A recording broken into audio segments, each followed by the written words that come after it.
Dr. Rob DeConto, as a leading climate modeler, you must be aware that the American people are not happy with what your models are producing. Now, you control the input variables. Can't you make a model that will make Americans happy? Yeah, we can make the models do just about anything we want. The problem is that when we run the models so that they do what they will, based on natural input variables, they show some things that we don't like, and that is continued warming into the future. So if you put natural variables in, you get natural disaster ahead? Well, the models produce the same type of natural variability in the climate system that exists in the real system, things like El Niños. The very high resolution models can even produce hurricanes and big mid-latitude winter storms and that kind of thing. And those can be disastrous for people. So I think what you're referring to is the ongoing warming that we're expecting in the future because of the increase in greenhouse gases in the atmosphere. Indeed. The alleged increase in greenhouse global gases. Now, as you know, a leading global warming denier has recently been quoted in the Washington Post as saying that you modelers are engaged in the equivalent of money laundering. Now, we're in Sicily. Are you here money laundering?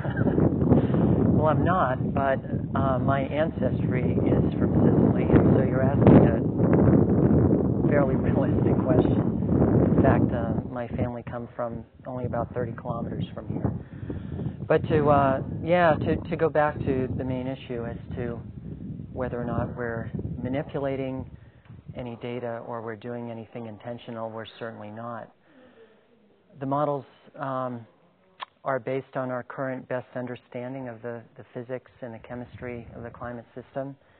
And even though they are flawed, they're imperfect. Many different models being produced by different modeling groups, some being very simple, some being very sophisticated, are really all going in the same direction, and that is pointing to ongoing warming with the increase in fossil fuel induced greenhouse gases in the atmosphere. I see. Would you go so far as to call your models conservative?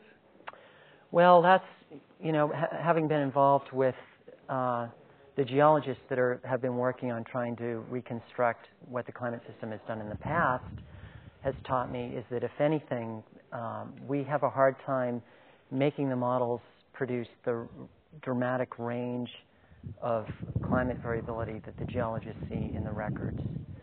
So these geologists that are just right now inside this building discussing the range of behavior that the Antarctic ice sheet has exhibited over in this case, the last 20 million years, is beyond what our models are capable of doing. And these are the same models that we're trying to predict the future with. So in terms of the geological record of the Earth's climate system, I would say the models are conservative. Just one last question. Less sensitive than the real system seems to be. Are you saying that conservatives are less sensitive? All right, just one last question. Are you doing this modeling in order to raise gas prices to the point that Americans can't afford to drive to the doctor to find out what Obamacare is really like? Is that why you're doing it?